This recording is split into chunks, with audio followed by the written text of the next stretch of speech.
I know you are. You guys are amazing. Amazing people. Okay, so if I can get you to come back to your seats right away, that'd be great, just so you're not disturbing the people now.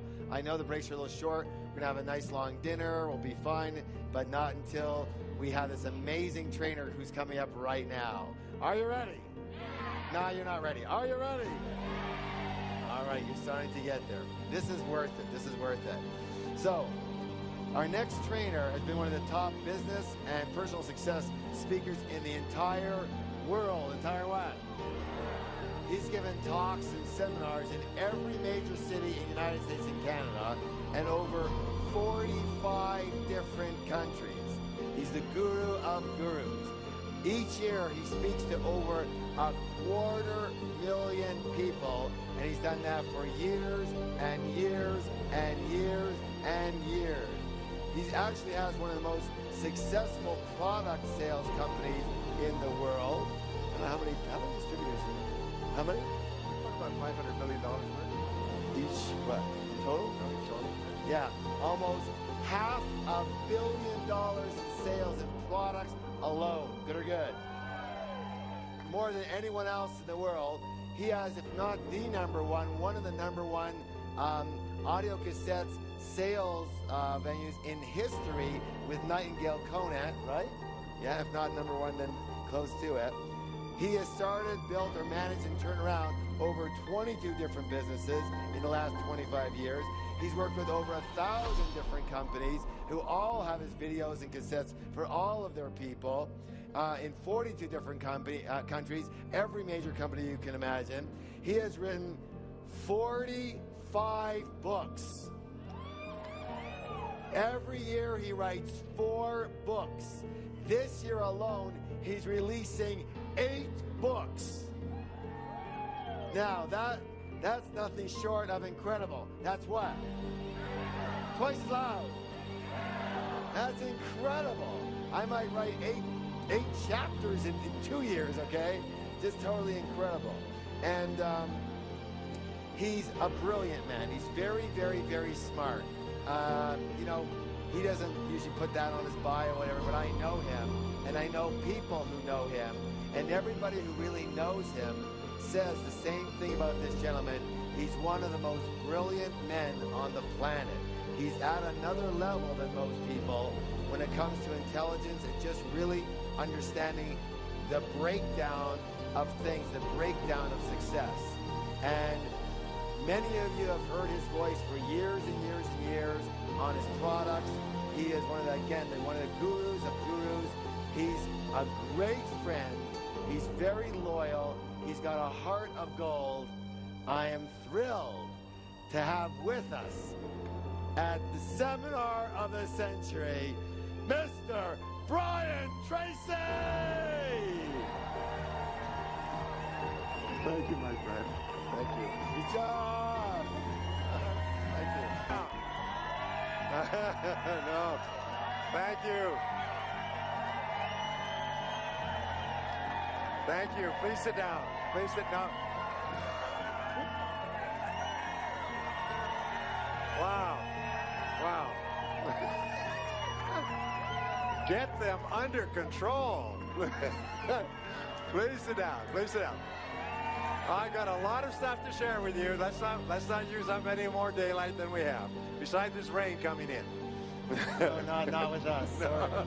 Staying away. I am so delighted to be with you. You are amongst the elite in America and Canada, even the world today.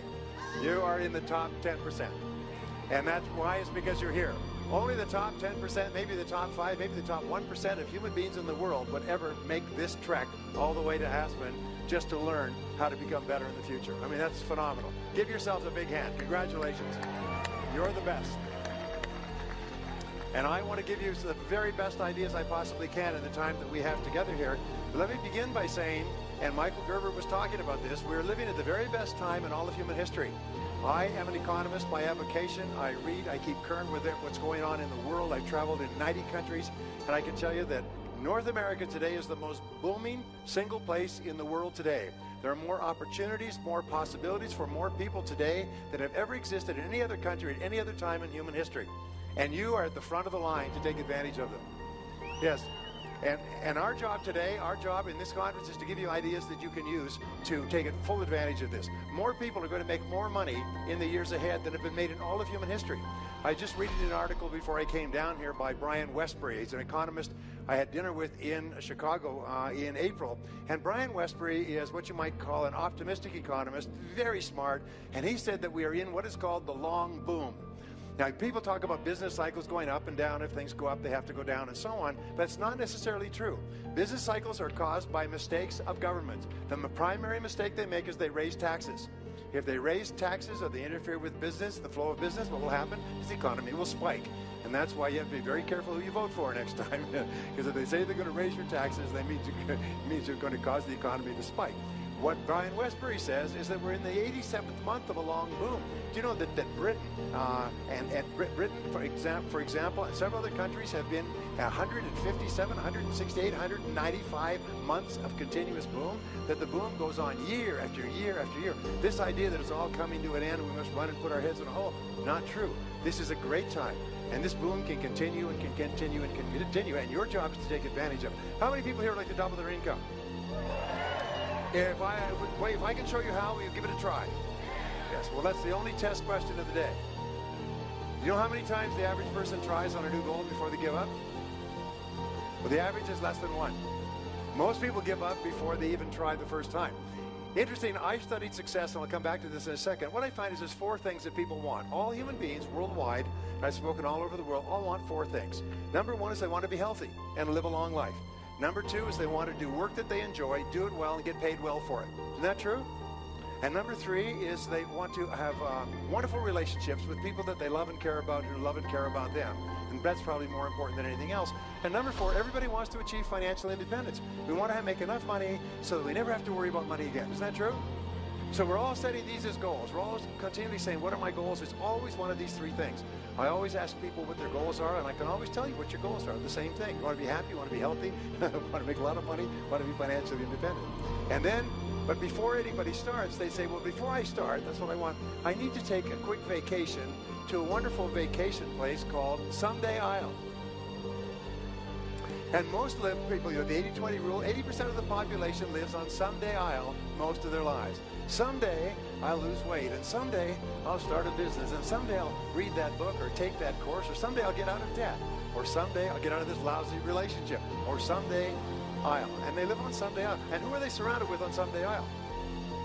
Other people on Someday Isle. And what is the primary source of recreation on Someday Isle? It's swapping excuses. What's your excuse for not doing what you want to do? Well, you know, my mother didn't love me as much as she loved my sister, and my father was unkind, and my first job sucked, and my boss is a bitch, and wah, wah, wah. So it's like a child's nursery in a hospital on Someday Isle. They also go wah, wah, wah, wah, all their problems. I've got to tell you a quick story about Someday Isle. I was invited to speak. It was in Nashville. I was invited to speak to a large national organization, franchise organization. And because I was the keynote speaker, they put me at the head table. And they put me at the head table with a couple, and let's just call them Harry and Susan. And they told me their story. These were two of the most respected franchise owners within this national organization. And they told me this interesting story, and I never forgot it. It was just one of those stories that just like imprints on your mind. They said when they got out of high school, they had very little going for them. They'd graduated from high school. He waited a year or two. They were childhood sweethearts. They got married. They're in their 20s. They got a little house, and they got a child and a second child.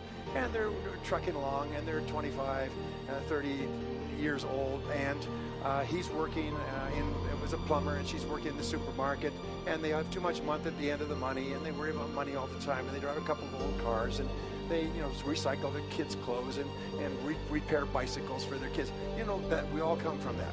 Anyway, but they didn't worry, they said. They had no worries because they knew that when Aunt Martha died, they'd be rich. Because they had an Aunt Martha. True story. They had an Aunt Martha, and Aunt Martha was wealthy. She had a beautiful home, and at one time she had taken them aside, and she'd said, you know, you have lots of brothers and sisters and so on, but of all the family, you're my favorites. And when I die, I'm leaving everything to you. And so they used to sit at home and they'd speculate about what they would do when Aunt Martha died. Now, they didn't want Aunt Martha to die. She was a wonderful woman. But she was in her 60s now. People don't live forever. You know, you never know what could happen. But they had her over for Sunday dinner, and they took her presents, and they took her on the little family vacations they had. They took wonderful care of Aunt Martha, because after all, they were her favorites, and they were going to get all the money when she died. Anyway, when she's about 35 years old, they're still financially in difficulties. They're sitting there at the kitchen table, and Susan, women are more practical about this, says to Harry, said, Harry, what if Aunt Martha lives another 20 years? We're in our 30s. Our kids are now growing up. They're 10, 12 years old. What if Aunt Martha lives another 20 years? She's 68, but she's got good health in her family, good genes. We would have waited all our life for Aunt Martha to die. We'd have lived in this condition all of our life. And it was a real shock. It's called in psychology a significant emotional event. It's like a thunderclap went off, and they realized, and they began to think, we've got to do something different. Well, as it happens, a friend of his at work was working with a janitorial franchise, and he said, would you help me in the evenings and weekends? So he said, sure. So he began to work with them evenings and weekends to make a little extra money. He turned out to have a natural faculty or facility for running cleaning crews, and they did a lot of commercial cleaning. And after about 6 months, he said, you know, you should have your own franchise. He said, well, I don't know anything about our franchise. He said, well, the company will set you up. They'll train you how to do it. He said, well, I don't have any money. He said, well, they'll advance you some money. I'll lend you some money. I'll help you get started. So they borrowed some money, put it together, bought a cleaning franchise, and got the kids to help. And Susan did the books, and it was very successful. And the company called them after a year and said, why don't you buy another franchise? And they hadn't thought about that, so they bought another franchise. And he was still working at his day job, and he bought another franchise, and he finally left his day job and bought another. Over the next 12 years, he bought a franchise every single year. By the end of 12 years, he had about 150 people working for him. He was worth several $1 million. They had a beautiful home. The kids were in the best colleges. They had solved all their financial problems. They were the most financially successful people in their whole social circle. And they were about 45 about this time, 45, 48, and then they got the news. Aunt Martha had died. Well, they were very sad about that. They went to the funeral with all the other family members, but the other family members didn't seem to be too upset about her having passed away. As a matter of fact, they seemed downright cheerful at the funeral. And so, you know where I'm going now. So the lawyer called them all together. The whole family got together, all the couples. They're all now in their 40s and 50s. They'd all were grown up, with children grown up, and so on. And the lawyer opened up the will and read the will, and Aunt Martha had died broke. In fact, she'd been broke for years. She'd been living off loans. She'd mortgaged and hypothecated her home and borrowed against it.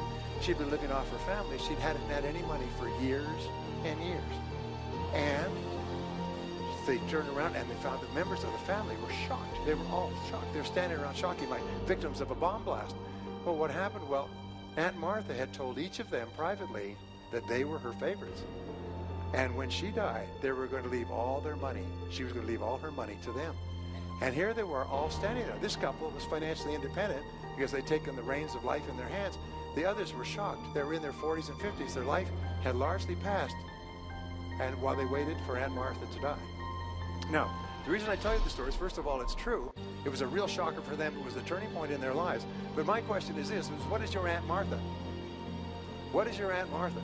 What are you waiting for to happen before you go for it? Because we all have something. We all have a mental block or a break of some kind. And you have to keep asking, what is your Aunt Martha that keeps you on the island? And it's always an excuse of some kind. So I'm going to give you the first great rule for success. Are you ready? Vote yourself off the island. No more excuses. Do it or don't do it. Get on with it. Follow what Harv teaches you and get on with it. Ready, aim, ready, fire, fire, fire. Is that what Harv says? Is get on with it. Don't let anything hold you back. By the way, a couple of people come up here this morning and said they wanted to write a book. How many people here want to write a book? Well, I write a lot of books, and I'll show you how to write a book. You go to my website. It's called briantracy.com. Click on free newsletters. It'll get how to write a book. And it's exactly how I write 4 books a year and have them published by major publishers. I'm now in 36 languages in 52 countries. And so you just go there, click it down, and it shows you literally a menu, not a menu, a recipe for writing a book. And I've given this to countless people who've been struggling with books for weeks, months, years, and within 90 days they've got a book out ready to go to the publisher. And that's no extra charge. Okay. Now, when I started my career, I started off quite humbly. I did not graduate from high school. As many of you know, I finished in the half of the class that makes the top half possible. I left high school without graduating, and I worked at laboring jobs for several years. And I could stretch the story out, but I'll just tell you, after several years of laboring, when I could no longer get a laboring job, like many of you, I got into sales. Yeah. And when I got into sales, and by the way, sales is the ultimate default profession. Nobody goes into sales. We default into sales when nothing else works. How do you get into sales? It's like backing up in the car and hitting something in the night. Whoa! You go out and see what it is, and it's a sales job. Yeah. Often it's your own new business, you know. Maybe I'll start a business. It's a default. Anyway, so I got into sales, and I was not afraid to work because at least it was clean work. And I threw myself like a dog in a passing car, and I'd go out and knock on doors. They said, you know, just sales is not really a sales game. It's a rejection game. The more you get rejected, the more sales you make. So I would go out starting early in the morning, 7, 8 o'clock in the morning. I'd knock on doors. I used to run from place to place so I could be rejected more often, faster. They said, keep track of your calls. I kept track of my calls. One month I made 504 calls and no sales, but boy, did I see a lot of people. And I did this for month after month, and every so often I would stumble into a sale where the person had decided to buy my product and hadn't decided to where to buy it from, and they bought it from me, felt pity on me. So I was just staying alive. And then I went and I asked one of the top guy in our company. He was making 10 times as much as anybody else. And he would roll in. I'd start off at 7 in the morning. I'd work till 9 o'clock at night, knocking on doors in the neighborhoods. He'd roll in at 9 o'clock in the morning. Customer would roll in, or a prospect. They'd have a little conversation. Prospect would sign a check.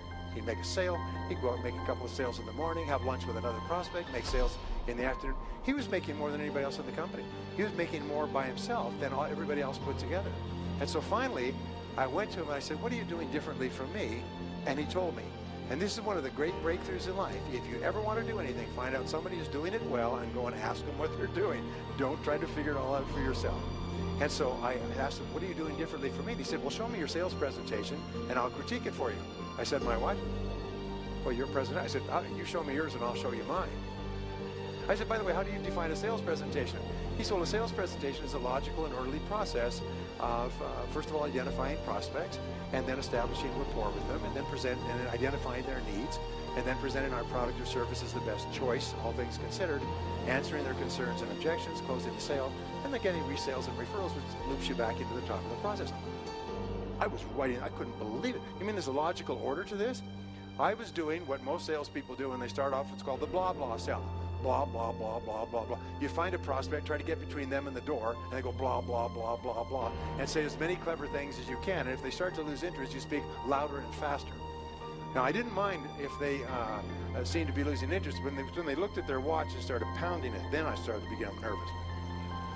Well, no, he said, no, that's not how you sell at all. First of all, you determine that the person has a genuine need that your product or service can satisfy. And by asking questions to uncover the need. And if there is no need, then you carry on. You don't. So I just opened my eyes. I couldn't believe it. I learned later that he'd been trained by a Fortune 500 company when he left college.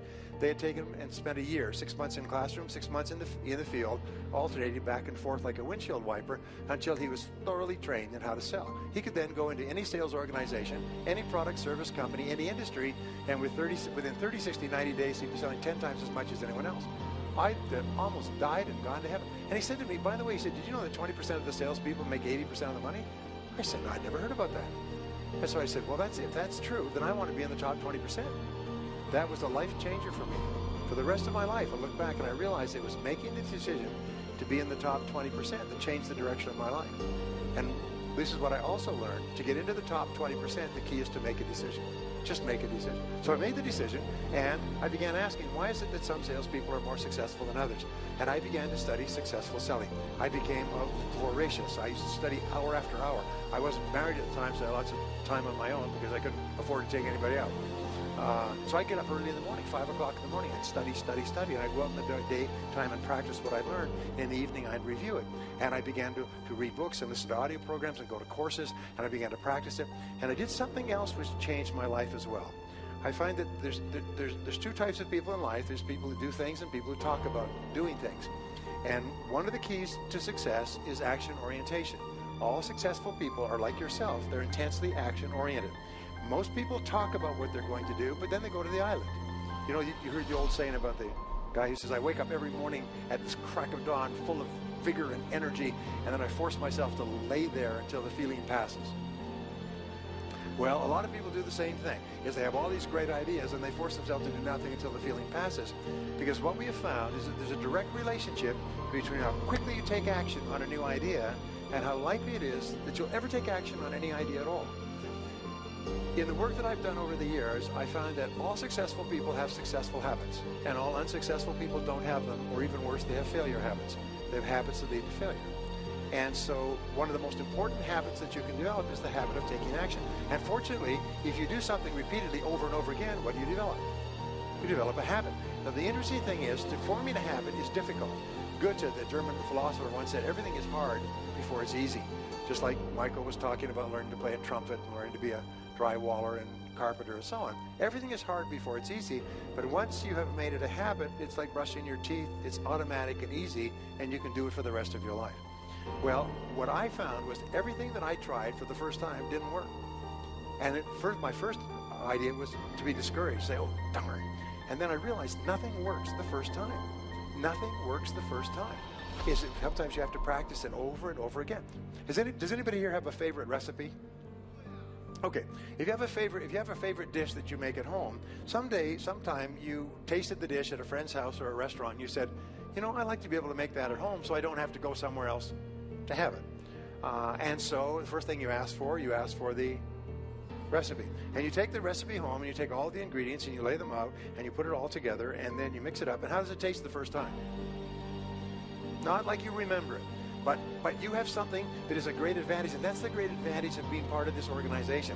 You have what is called positive knowing, not positive wishing, positive hoping, positive thinking, not fantasizing. You have positive knowing because you've tasted this dish. You know this dish can taste good. So you don't quit. You're not discouraged. You realize, it's obviously I haven't mixed the ingredients properly, so you go back and you mix it again. And the second time is not quite as bad. The third time, tasting pretty good. Fourth time, fifth time, you may have to do it several times. But at a certain point, bing, you've got it. Now you can walk into any kitchen, you can whip that dish up and it tastes delicious every time. Isn't that true? Now, if you understand this is the same formula for making sales. It's the same formula for making money. I have a good friend, interesting, who wants to make a lot of money. He went bankrupt. And way beyond bankrupt. He ended up living at home with his family. He's 35 years old, made several $1 million, but he went bankrupt. So he read all about how you could buy homes for little or no money down, fix them up, and either rent them out or resell them, refinance them, and do it again. So he read a couple of books, took a couple of courses, listened to some programs, and he did exactly what they said. He followed the recipe. You have to look at 100 houses before you find 10. Out of the 10, you'll get offers that you can put in on 3, and you'll end up buying 1. It's 100 to 1 for the first house that you buy because it's a learning process. It's like the recipe. So he did that. The second house, he had to look at 50 houses. Third house, he had to look at 25. Fourth house, he had to look at 10, and so on. It took him 6 months to buy his first house. It took him 3 months to buy his second house. It took him a month to buy his fourth house. He said his goal was to buy 100 houses. And he just went to work, and he worked for 3 years, and he told me, he said, I didn't make it. I didn't make my goal. He said, I didn't make 100 houses. He did, but I did buy 66. And financed them all out, and either rented them, resold them, rented them out, and then I put them all in a package and sold them for $3.5 million cash, and went on to my next business venture. He said the first one was very hard. Second one was a little bit easier. Third one was a little bit easier. Now, what I'm telling you there is a very simple formula. It's called the buy and fix them formula. Everybody who's ever tried the formula has gotten rich, as long as you have the persistence to realize it doesn't work the first time. Are you with me so far? And it may not be your thing. Remember, if a way of making money doesn't kind of grab you, if it doesn't kind of interest you, if you're not excited by it, then don't do it, because it's wrong for you. In any business venture, any way of achieving financial success, any new business has to be something that grabs you. You have to kind of like it. You have to be excited about it, because you need that excitement and drive to keep overcoming all the adversity that you have. It's kind of the engine that drives you forward. If you do it just for the money, you'll quit as soon as you experience any difficulties or obstacles. Anyway, so it's possible once you learn the recipe, and this is the reason why people succeed greatly. This is why some people make 10 times as much as others in selling. They sell the same product out of the same office to the same people at the same price under the same conditions and make 10 times as much. Why? Because they've mastered the recipe. And by the way, this isn't a theory. This has been validated in leading university studies.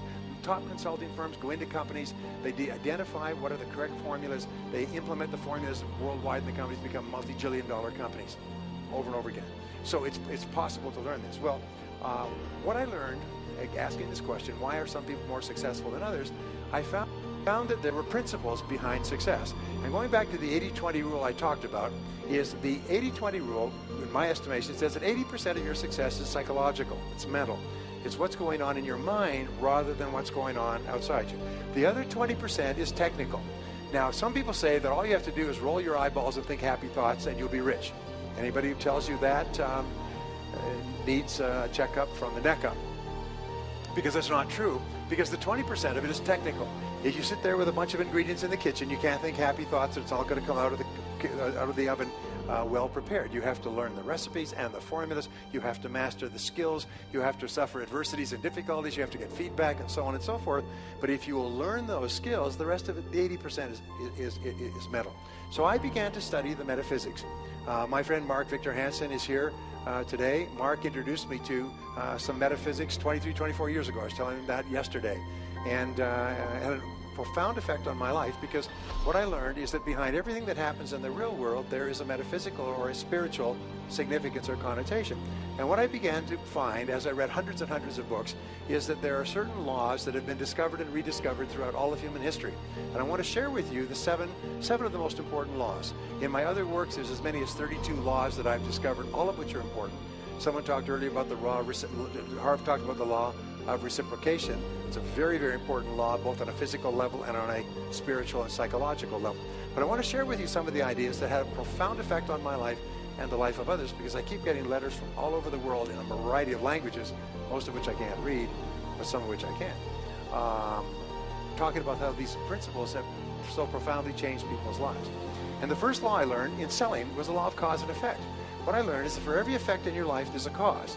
Is that nothing in our life happens by accident. Everything happens for a reason. And even if we don't know the reason, there are specific reasons behind it. If a dish tastes delicious, we don't say it's a miracle, or some clouds have parted, or the person who did it has some genetic, incredible, marvelous form. No, they just got a recipe and they mastered the recipe. In science, there is a principle with regard to a scientific formula. If we say this is a scientific formula, or this is scientific, what does it mean? And in science, the word that they use is replicability. I found that, one of those little factoids. It's replicable. It means that the formula could have been discovered by geniuses, but it can now be successfully used by morons. Now, this is really important, and Michael was talking about that, and Harvest talked about that, is it takes tremendous difficult efforts, years, even centuries, to develop successful formulas. But once they're developed, they can be used by ordinary people to get extraordinary results if you learn the formulas. So, the law of cause and effect says that for every effect in your life, there's a cause. If the effect that you want is to double your income, then it's quite simple. Then you may say, that's the effect that I want. Then you ask, who else is earning twice as much as me? Because everybody who's earning twice as much as you today was at one time earning half as much as you. So then you go and you find out by asking them or reading their material or coming to their courses, what did you do to get there? We say that success leaves tracks. You find out what they did, how they put the recipe together to be successful, and then you follow the recipe. And you follow it over. Don't deviate from the recipe until you've mastered the recipe. And if you follow the recipe, you get to the same destination. So here's one of the great success principles. First success principle, vote yourself off the island. Second one is this, is if you do what other successful people do over and over again, you must inevitably get the results that they get. And if you don't, you won't. It's real simple. And the world is full of people who are doing what failures do, and they can't understand why they're not getting the results that successful people get. By the way, there's an awful lot of stuff about the economy. Many Americans, almost the majority, think that the U.S. is in recession. The reason they think the U.S. is in recession is because the newspapers are very, very biased, and they know the very best way to bring about governmental change at high levels is to make the people feel insecure and uneasy with the economy. The fact is, the American economy is the best it's ever been in history. Do we have problems? Yes. Do we have too many entitlements? Yes. Do we have too much government debt? Yes. But in terms of opportunities and possibilities, it's never been better in the history of the world. Why do you think we got millions of people coming here legally and illegally? To be unemployed and go on welfare? No, because there's so many jobs. We create in America 22 million new jobs a year. We create in 1 year more than Europe has produced in the last 30 years in terms of new jobs. It's absolutely phenomenal what goes on in this country. Anyway, we'll get into politics. The problem with politics is the word politics. It comes from the Greek. Poly means many, and ticks means voracious bloodsuckers. So So cause and effect says that if you'll do what other successful people do, you eventually get the same result. The point that I was going to make is that if you're going to read or take information from people on the economy, look at people who are successful and taking advantage, full advantage of what's going on. Don't read people who are losers, who are broke, who are political, who are on welfare, who are weeping and whining and crying because they have a different agenda. Listen to positive, constructive people with great ideas for the future, not the other people. And you can always choose. Anyway, so the law of cause and effect says that thoughts are causes and conditions are effects. And this is the greatest discovery in all of human history is thoughts are causes and conditions are effects. Is your thoughts create the conditions of your life. In the Old Testament, it calls about the law of sowing and reaping. Whatsoever a man soweth, so also shall he reap. And let me point out, the Bible is not an agricultural textbook. Okay? It's a textbook for the development of the soul.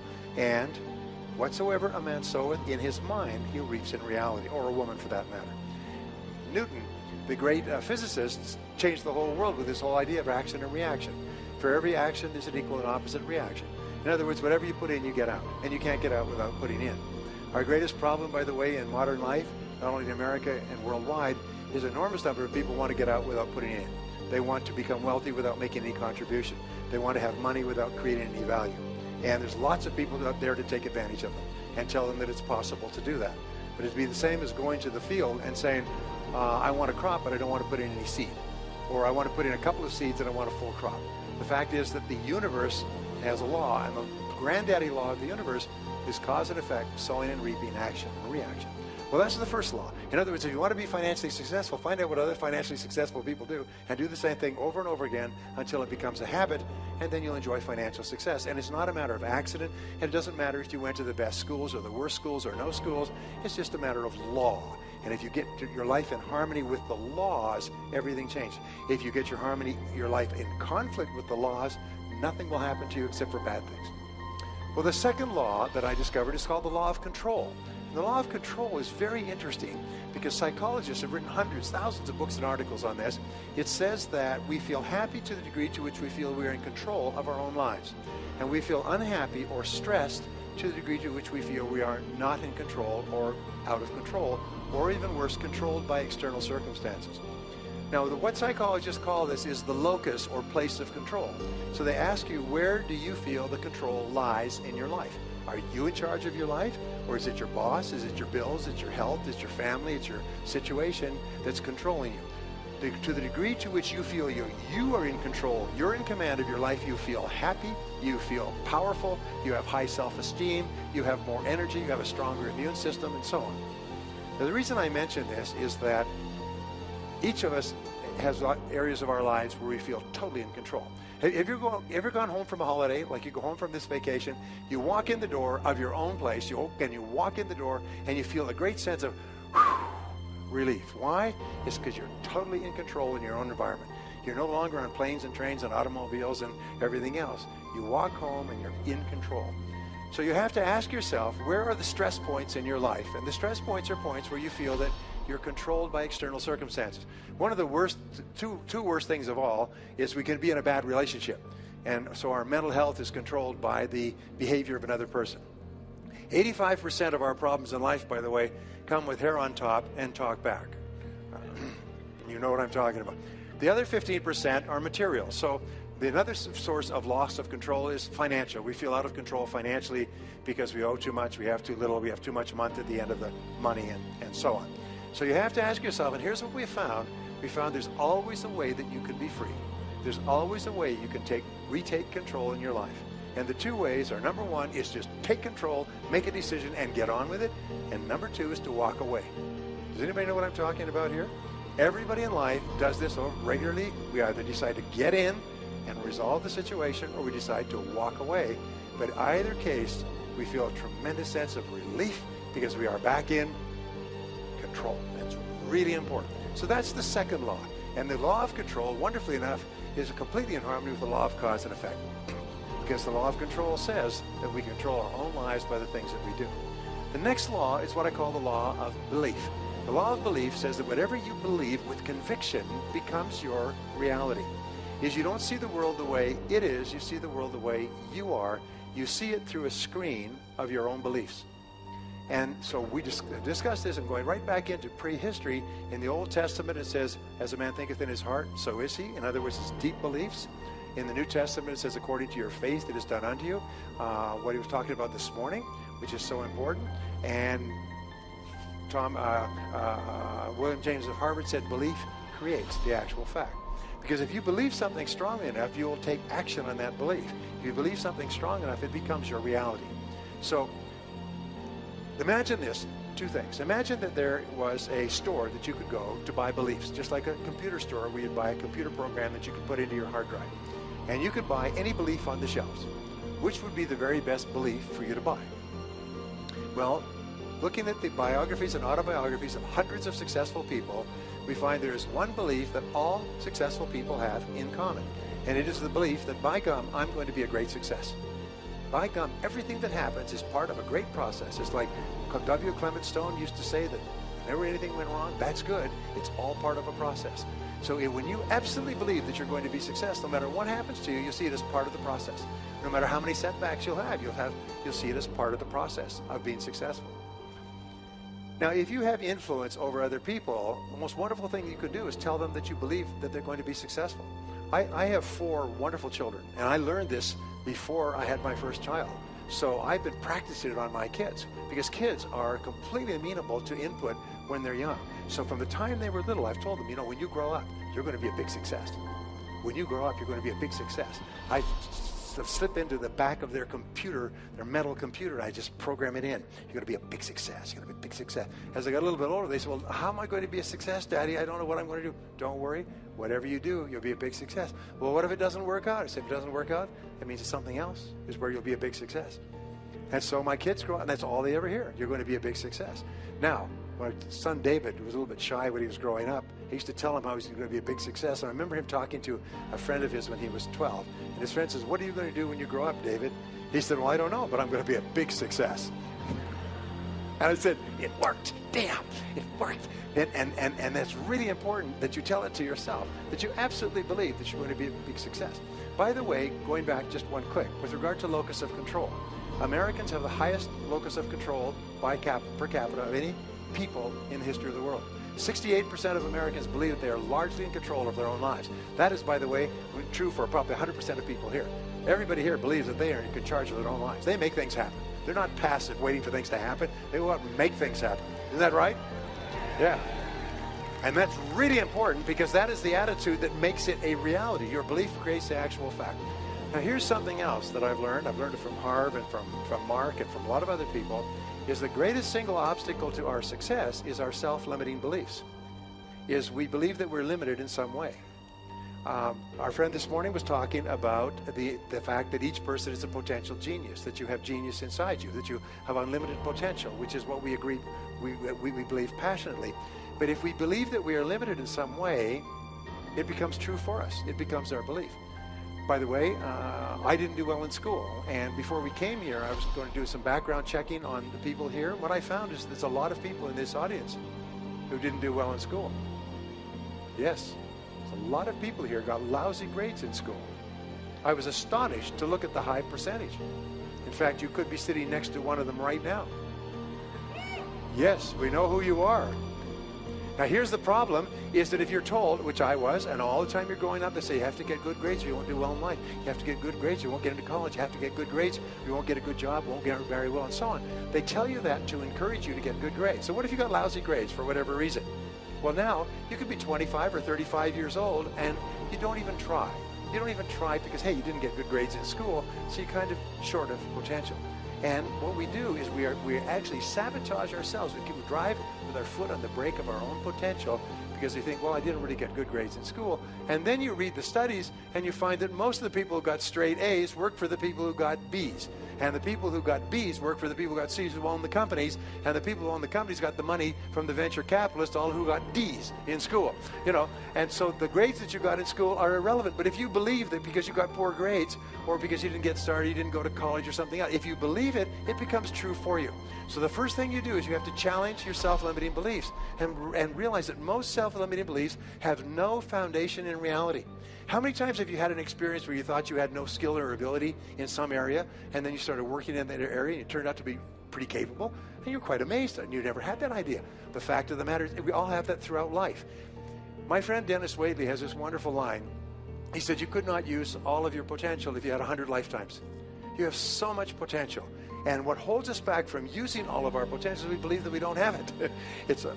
I will never forget the story of this fellow's grandfather came out, homesteaded a piece of land in Alberta, passed it on to his grandfather, passed it on to his father. The father could never make a living on it. Finally passed on to the son. The son was on welfare and raising goats on this quarter section in Alberta. None of the family for 3 generations had ever made any money on this hard scrabble piece of farm. And along came an oil company. The oil company said, can we drill on your land? If we find oil, we'll sign an extraction agreement with you, royalties and so on. They drilled on his oil, they found an oil pool, and overnight he was a millionaire. He had an income of something like $150,000, $200,000 a year for the next 30 years. He went from living a hard scrabble life, raising goats on this lousy piece of land, and somebody else came along and showed him how to get the potential out of the land. The oil had always been there. That's what this seminar does. That's what Harv does, by the way, is he shows you how to drill oil in your own land and tap into the potential that you have. It was always there. It's been there all this time. But your job is to drill. That's really important. And that's what we're here for 3 days, is to look for insights. So remember this. Always ask yourself, you have a self-limiting belief. What if it wasn't true? What if it wasn't true? My son, going back to David, David was really shy when he was growing up. And so I would say, one thing I know about you, David, is you're not afraid of anything. He said, oh, I'm afraid of everything. He's afraid of riding a bicycle, and he's afraid of this. He's afraid of ghosts in the night. No, David, you're not afraid of anything. And I say to Barbara, he said, one thing I know about David, he's not afraid of anything. And she said, yes, I am. We drive along. I say, well, I really admire David because he's not afraid of anything. And I would just say this. Then I changed his name to Dave the Brave. And then I shortened it to Le Brave. I say, where's Le Brave?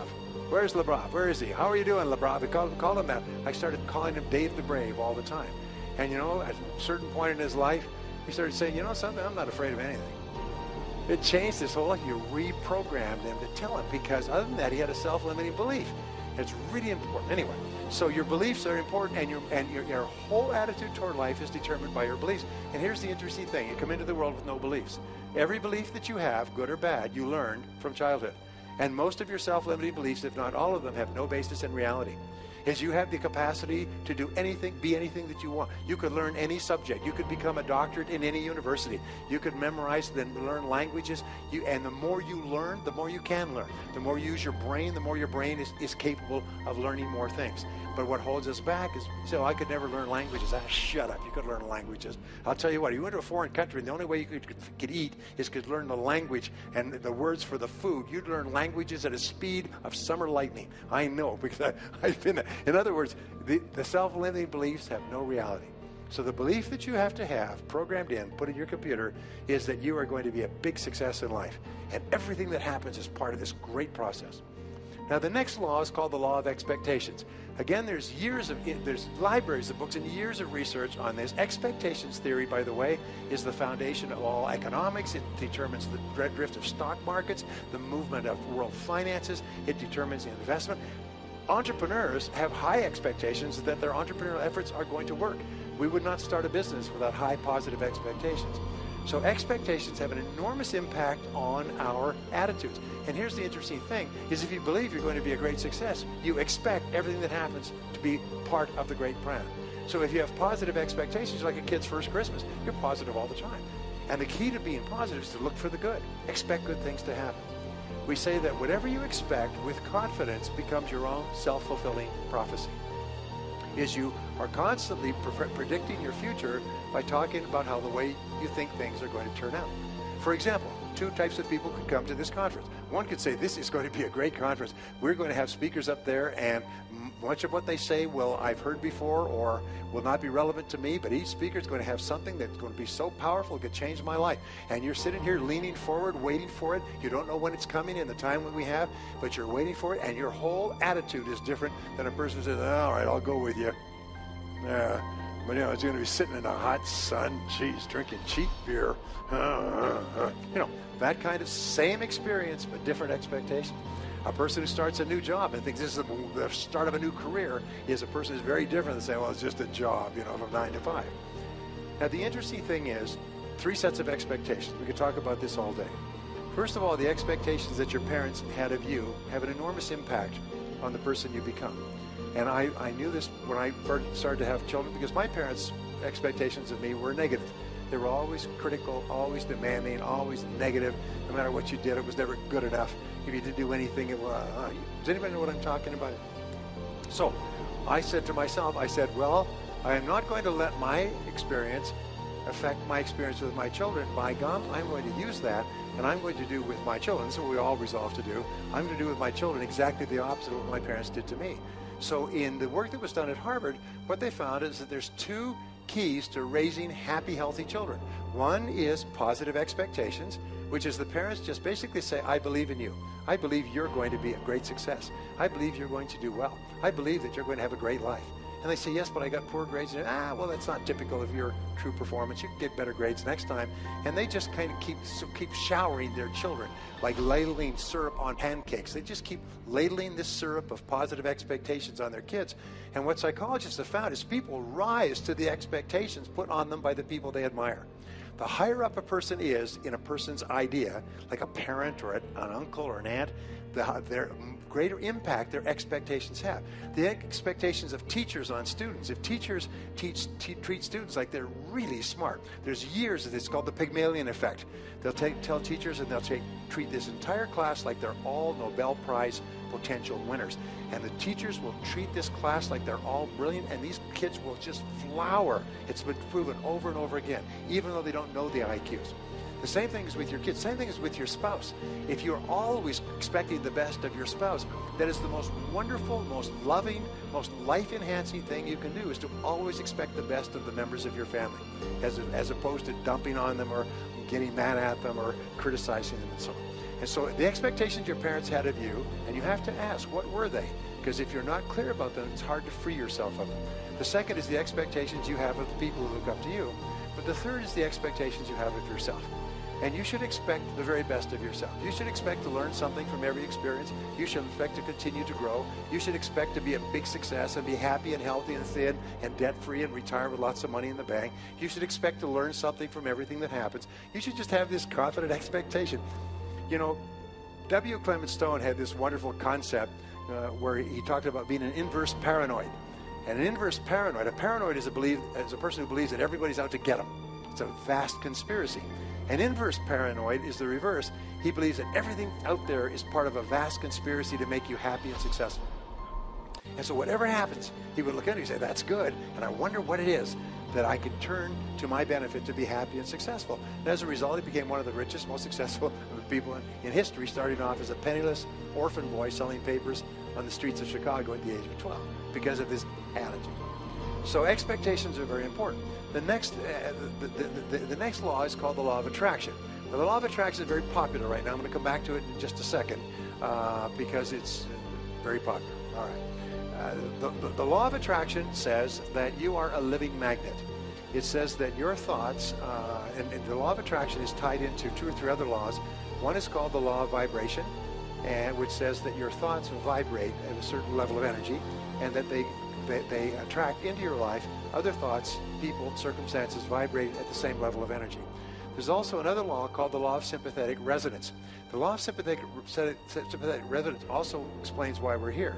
It says that if you took 2 pianos on the sides of a large room and you went and you hit the note of C flat on one piano and walked across the room, the note of C flat on the other piano would be vibrating in perfect harmony with the piano that you just hit.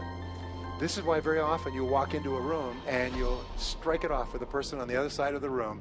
You'll have this sympathetic resonance. You get married, settle down for the rest of your life. You ever had that experience? Most amazing darn thing is we will walk into a room, we'll see a person, and there will just be that we'll be vibrating at exactly the same level. And it'll turn out that we're exactly the right people for each other. And we'll say it was kind of magical. And we could talk about this a lot because it's a neat thing.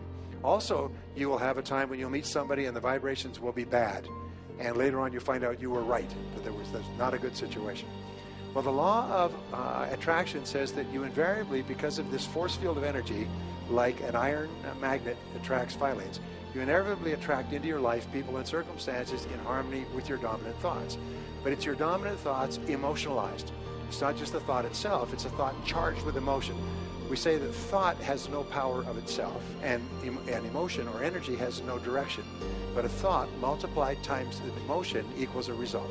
T times E equals R. Thought times emotion equals result. So if you have a very positive thought, or you have a very clear idea of financial success, multiplied by the emotion of intense desire, belief, confidence, happiness that it's going to come true, positive expectation, it creates a result consistent with it. Laws, by the way, are like gravity. If you drop a rock, it goes boom. If you drop a glass, it shatters. Gravity is neutral. It doesn't matter what you drop. Laws have a two-edged sword. So you can have a thought that is emotionalized with a negative emotion, and you'll attract exactly that into your life. There are people who have negative thoughts and ideas about other people and other circumstances, and they continually draw negative events and circumstances into their life. We have all seen situations like this. I used to have a woman working for me who was so negative that when she went near the photocopy machine, it would quit. I know, it's true. I mean, her negative vibrations was lit, and they would bring out the repair people, brand new machine, nothing wrong with it. Just keep her away from it, you know, because she was so negative. She would drive, she bought a brand new car. She had just gotten divorced, and she was very unhappy. She had bought a brand new car. She drove it half a block down the street from the dealership, and it burst into flames and consumed itself. And they went, they tore it all apart. There was not a single thing wrong with the car except she was driving it. Anyway. Now here's an important point, and it's a trap that you have to avoid. And we see this in America. In America, one of the greatest emotions, and one of the most destructive of all negative emotions, is the combination of envy and resentment. Is almost all of our laws, our tax laws, our regulation laws, almost half the political body in America is driven by envy and resentment of those who are more successful. So it's very easy for us, if you read the papers, to be envious and resent other people who are successful. Then once you start to envy them, you start to see that they're evil, or they're bad, or they make too much money, or they're oppressing or exploiting the poor, and so on and so forth. So it's very easy, if we're not careful, for us to criticize successful people. Yet when you criticize successful people, you activate another law, which comes under the law of attraction, which is the opposite, which would be what? Would be the law of repulsion. And the law of repulsion says if you criticize other successful people, you create an anti-magnetic force that drives success out of your life. So one of the things I teach my kids, one of the things I teach my friends, is always admire successful people. Look up to successful people. Don't fall into the trap saying, yeah, he's successful, but he's not happy, or she's successful, but she's overweight, or he's successful, but his life sucks, you know, he's successful, but he's, you know. No, don't get into the trap of criticizing successful people. Admire them for their success, their hard work, their energy, their years of application, and so on, and be happy for their success. Always want for others what you want for yourself. Always want for others what you want for yourself. And when you see somebody who's worked hard and achieved success, you say, that's wonderful. Abraham Lincoln once says that some people become successful as proof that others may do it as well. And so that's the mindset of the superior person. The superior person admires successful people, and as a result, they set up this positive force field of energy that draws into their lives people, opportunity, and ideas to be successful as well. Again, America is the most successful country in the world because there's very little institutionalized class envy, except in Washington. Yeah. And in America, in most other countries where people are successful, they have to hide it. In Australia and New Zealand, they have what they call the tall poppy syndrome. If you go there for any time at all, they call it the tall poppy. People who are successful are called tall poppies, and the job of the newspapers is to cut down the tall poppies. So if you're successful, you kind of have to play. You have to keep your head down because it is a habit to attack successful people. Here, who's the most successful? Who's the successful American? Carlos Slim just passed him. Can you imagine that? Do you know how much stuff you have to steal in Mexico to become the richest person in the world? Unbelievable. But if you look at Bill Gates, he's our richest American, right? $54 billion. Everybody admires Bill Gates. Isn't that true? Have you ever heard anybody run him down? I mean, of our people? We don't run him. We are happy for his success because the fact that he's successful means it's possible for us as well. Now, we may not make as much money, but hey, what's 1 billion? $1 billion would be okay, right? $1 million would be okay. 1,000 would be okay for some of us. Anyway, My point is that the law of attraction is a two-edged sword, and you have to use it very carefully. I'll come back to this in a second. The next law is called the law of correspondence. The law of correspondence says that your outer world is a mirror of your inner world, and that wherever you look, there you are. Is you live in a 180-degree mirror, and every part of your life reflects back to who you are. It's almost like what is inside yourself is reflected onto the screen. So you see this in your relationships. Instantaneously, when you change your thinking internally, your relationships automatically change. You see it in your health. You see it in your income. You see it in your wealth. You see it in your home, your car. Every part of your life is a reflection back to you of what is going on inside yourself. So if you're a very positive, happy, positive expectations, confident person who likes themselves and likes other people, you'll see this all around you. There's some people can walk into a room and people just feel it and they turn and smile. They're just happy that they're there. They can feel the vibration of a person who feels good about themselves. And other people can walk into a room and the lights will go out. People will immediately feel there's negative people. So the one thing that we can control is we can control what we're presenting to the world. We can control only one thing in the world, and it's our thinking. And the last law I want to share with you, and this is really important because it's almost a summary law. It's called the Law of Superconscious Activity. And the Law of Superconscious Activity says that any thought, plan, goal, or idea that you can hold continuously in your conscious mind must be brought into your reality by the superconscious. Now let me say this again because it is the greatest law of history. It summarizes all the great mental and spiritual principles ever discovered. Any thought, plan, goal, or idea that you can hold continuously, that's the test. Can you hold the idea in your conscious mind must be brought into your reality by your superconscious. Your superconscious will bring you ideas and insights. Your superconscious will attract people and resources. Your superconscious will solve every problem on the way to your goal. The superconscious will give you lessons that you need to achieve the goal and to hold on to the goal. Your superconscious will give you energy that drives you toward the goal. The most important thing of all is that the goal has to be clear. And this is the key. Now people say, well, how do I make all these lessons work? Well, all these laws work. Well, it's very simple. You don't need to. All you need to do is have a very clear, specific goal. If you have a very clear, specific goal that you think about most of the time, what will happen is that all the laws will begin to work. So the summary of these 7 laws, as we talked about before, is that you become what you think about most of the time. You become what you think about most of the time. And if you think about a goal that is important to you most of the time, what triggers the law of cause and effect? You think about the goal and everything in your life. That becomes the cause of the effects of your life. What gives you a sense of control? Very clear idea of your goal. What do you believe in? That you will ultimately achieve your goal. What do you confidently expect will happen? That you will. Everything that happens is moving you toward the goal. What do you attract into your life? People and resources in harmony with the goal. What is the law of correspondence? Your outer world mirrors back to you your goal. And by the law of superconscious activity, if you're absolutely clear about a goal and you think and talk about it all the time, everything in your world begins to work together and move you toward the goal and move the goal toward you. Now, I'm going through a lot of stuff in a short period of time, but Harv tells me you're some of the smartest people in America. Is that true? Did anybody not understand that? So I'm going to give you a very simple exercise, which I've given to you before.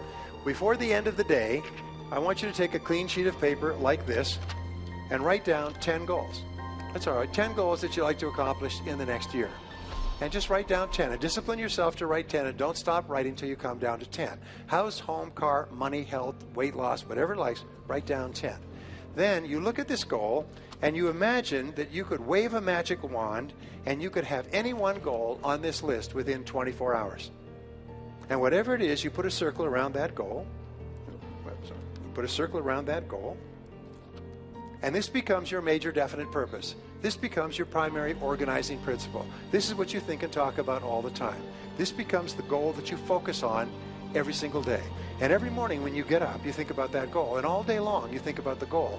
And as you think about this goal, more and more of your subconscious and superconscious powers are assigned to help achieve this goal. As you think about the goal, you start to get more ideas and insights that move you toward the goal. And more people and resources will come out of the woodwork to help you to achieve the goal. And as you think about the goal, you'll become more positive, you'll become more powerful, you'll have a greater sense of control, and you'll start to feel, slowly at first, you'll feel yourself moving toward the goal, and the goal starts to move toward you. And you start to see things you hadn't seen before, you start to attract people and ideas you hadn't seen before, you start to have insights you hadn't had before, and the critical test, All that is required of you is for you to think continuously about the one goal, the goal that can have the greatest positive impact on your life. And you think about it all the time. And you talk about it all the time. And the only question you ask is how? How am I going to achieve that goal? Say it, say how. From now on, whenever you decided on a major goal, the only question is how. Not whether, not I wish, not I hope, not I'll give it my best shot, I'll see what happens, wah, wah, wah, before I go to the island for the weekend. What you do is you say no. The only question is how. Because every time you ask the question how, it's like stepping on the accelerator of your own imagination and you trigger ideas. How? And the idea is, every idea is for an action that you can take. And it's an action that you can take to move towards your goal. And every time you take that action, you move faster towards your goal. And we say that God answers prayer in the form of ideas for actions that you can take. And if you take action over and over again, what do you develop? You develop the habit of taking action all the time. And the faster you move towards your goal, the faster the goal moves towards you. My friend Mark says it really well. He said, whatever you want wants you. Isn't that right, Mark? It's a great line. Whatever you want wants you. And if you're absolutely clear about it, the test is, can you think about it most of the time? And if you'll do that, what will happen is you'll have a tremendous sense of control. You will align all the powerful mental laws like a harmonic convergence of planets, and every single power you have will be unleashed and move you toward that goal and move the goal toward you. Well, geez, the timing is great here. Now, I told you I'd say something about the law of attraction. So I'll just tell you this, and this is my conclusion, what I consider to be the real secret of success. And I've run this past a lot of people here and a lot of successful people, and they primarily agree. I believe that the law of attraction is necessary but not sufficient. In other words, it is a necessary part of success because it's a powerful law, but it is not enough in itself. Are you with me so far? So I was in Korea recently and I began talking about this, which what triggered the idea. I said, you know, when I left Los Angeles and wheels came up, the pilot came on and said, we'll be landing in Seoul at 5 minutes after 5 tomorrow afternoon. And then I was surprised to learn that for the entire flight, the plane was off course. The plane was off course 99% of the time. It was continually off course. So what are all the avionics in the plane? What are the pilot, co-pilot, and engineer? What are they there for? To get the plane back on course. Because the plane is off course with wind shear and clouds and movement of the earth and gravitational forces and so on. Every plane is off course 99% of the time. Your life is off course 99% of the time. That's the way the world works. So here is the great secret of success. It's in 3 things. Number 1, be absolutely crystal clear about what you want as a goal. Write it down and make it measurable. Don't have wishes and hopes and fantasies and dreams and everything else. A goal that is not in writing is not a goal at all. It's what I call a cigarette smoke goal. You just blow it, it has no effect. But a goal that is in writing becomes something you could touch, taste, feel, fold, read, work on, and so on. So number 1 key to success is to have a very clear goal that you want to accomplish. Number 2 is take off. And this is the most important thing of all. That's what our Harv teaches you. That's what everybody here teaches you, is take off. In avionics, they have an expression called wheels up. They say the plane does not officially exist as a flight until wheels are up. At that point, it fits into the computer, the flight plans, and everything else. The most important thing you do in the world is you take the first step. You take the first step, and in taking the first step, as we said before, a leap of faith, when taking the first step, suddenly everything starts to happen for you. You start to get feedback from your environment. You start to get ideas and input. You start to change course and so on. And the 3rd key to success is keep making course corrections until you achieve your destination. Resolve in advance before you even start off that you will never quit. What I found is if you resolve in advance that this is my goal, this goal will change my life more than anything else, and by gum, I will never quit until I achieve that goal, you become a totally different person. The world is full of weak people who will try once or twice and then quit, but strong people never quit. Famous story, by the way, Federal Express, $60 billion company. Federal Express went through hell to get to the point where they were almost bankrupt. They could not make payroll. And Fred Smith, they finally told him, it's too late. We've done everything. We've borrowed every penny. We've exhausted every line of credit. We're finished. We can't make payroll. We have to shut the company down. Do you know what Fred Smith did? He took the last $25,000 that was in the company coffers. He translated it into cash. He caught the night flight to Las Vegas, and he sat at the card tables, and he played until he had enough money to make payroll. And he took a taxi back to the airport and went back and made payroll by the end of the month. Can you imagine that?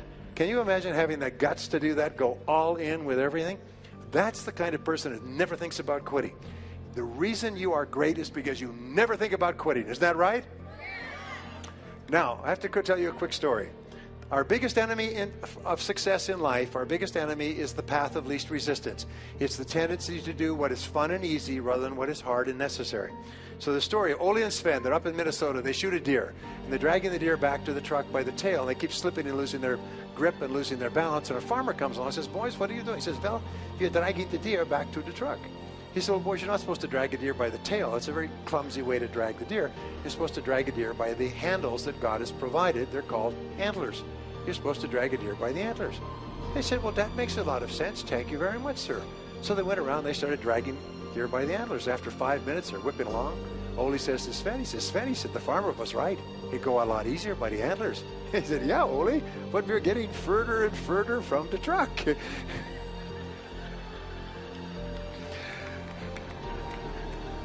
And if you didn't understand that, someone will explain it to you later. The world is full of people who are dragging the easy way, but they're getting further and further from the truck of their own ambitions. They're not doing what is hard and disciplined and necessary. They're doing what is fun and easy, and they're going to have fun until their daddy takes their T-bird away. Now let me just summarize by saying this, my time is up, by saying this, that we're living at the very best time in all of human history.